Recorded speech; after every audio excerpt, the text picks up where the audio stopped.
समाज के 142 वर्षों के स्वर्णिम इतिहास में आपने अनेक नाम ऐसे सुने होंगे जिन्होंने अपना तन मन धन न्योछावर करके आर्य समाज की इस बगिया को विश्व भर में फैलाने के लिए अपना सर्वस्व आहुत कर दिया। वो आर्य समाज का ऐसा दौर था जब नए नए विद्यालय खुल रहे थे, बड़े बड़े गुरुकुलों का निर्माण हो रहा था।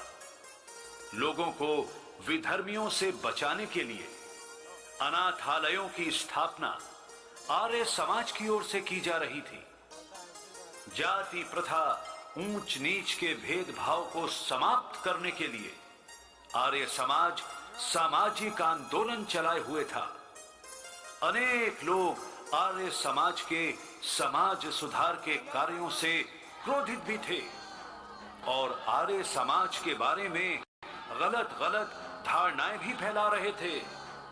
जैसे आर्य समाज तो भगवान को नहीं मानता, आर्य समाज तो धर्म को भ्रष्ट करने में लगा हुआ है, आर्य समाजी तो लड़कियों के स्कूल खोलकर हमारी संस्कृति को नष्ट करके रहेंगे और न जाने क्या क्या। किंतु उसी दौर में आर्य समाज के नेताओं और कार्यकर्ताओं की दीवानगी भी देखने योग्य थी कि इन सब बातों की परवाह किए बिना और अपनी ही जाति के लोगों का विरोध झेलते हुए भी वो इस संस्कृति की रक्षा करने में लगातार लगे रहे। ऐसी ही उन महान आत्माओं में से अनेक लोग ऐसे भी थे जिनके नाम अधिक प्रसिद्ध ना हो सके, किंतु उनका जीवन और उनके कार्य आर्य समाज के इतिहास का एक अमिट अंग है और रहेंगे। आर्य समाज का इतिहास परिवर्तन का इतिहास रहा है। पहले व्यक्ति का विचार परिवर्तन और फिर उस व्यक्ति द्वारा समाज में लाया गया क्रांतिकारी परिवर्तन। पहले मूल शंकर से दयानंद, मुंशी राम से स्वामी श्रद्धानंद और इसी प्रकार लाला रघुमल से दानवीर सेठ रघुमल बनने की भी एक महत्वपूर्ण कथा है। एक छोटे से वाक्य ने सारा जीवन बदल कर रख दिया और सेठ रघुमल इस संसार में अमर हो गए। आइए देखें कि कुछ मिनटों के व्याख्यान ने सेठ रघुमल जी का जीवन कैसे परिवर्तित कर दिया। एक दिन लाला रघुमल जी, जो कि दिल्ली के एक प्रसिद्ध व्यापारी थे, अपने मित्र के साथ सुबह के समय अपनी दुकान की ओर चलने ही वाले थे, तभी उनके मित्र ने उनसे सहसा चलते हुए एक निवेदन किया।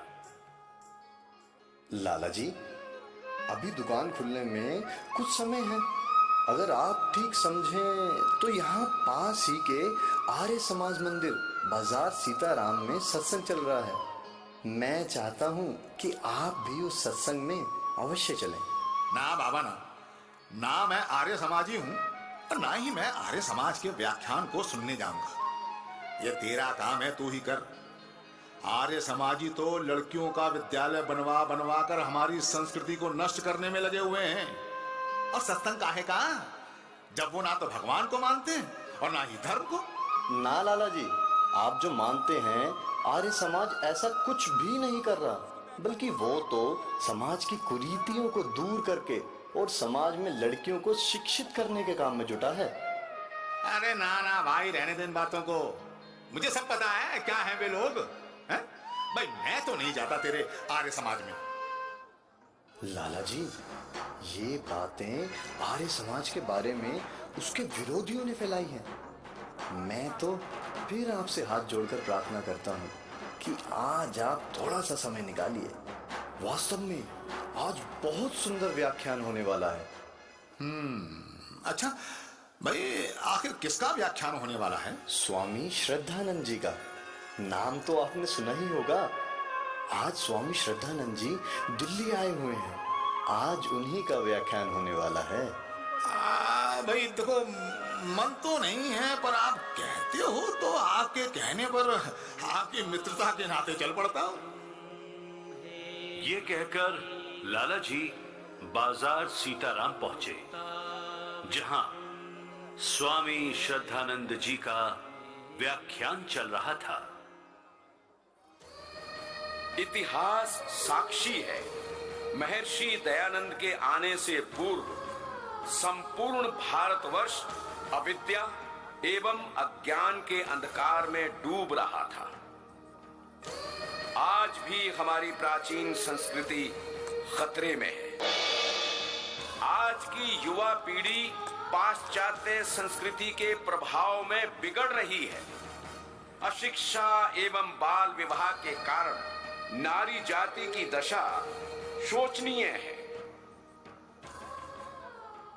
हमारा देश एक और अंग्रेजों से आजादी की लड़ाई लड़ने में लगा हुआ है। अनेक नौजवान अपने जीवन की कुर्बानी दे चुके हैं और जहां तहां देश में लगातार संघर्ष चल रहा है। वहीं संपन्न परिवार के कुछ नौजवान अंग्रेजियत में बहते हुए उनकी गलत आदतों का शिकार होते जा रहे हैं। हमें इससे अपनी युवा पीढ़ी को बचाना होगा, नहीं तो ये देश आजाद होकर भी गुलाम ही बना रहेगा।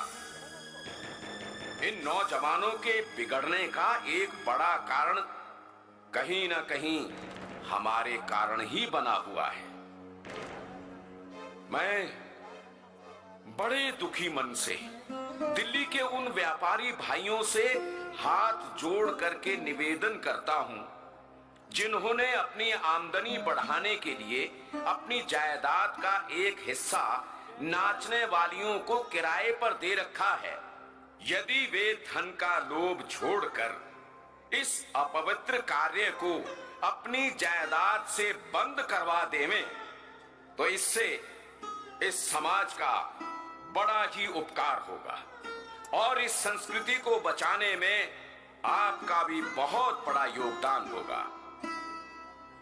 एक बात और, मैं परमपिता परमात्मा को साक्षी रखकर अपनी अंतरात्मा की आवाज से आपको विश्वास दिलाता हूं कि इससे उनकी आय बढ़ेगी, घटेगी नहीं। मेरे कहने से वे परीक्षा करके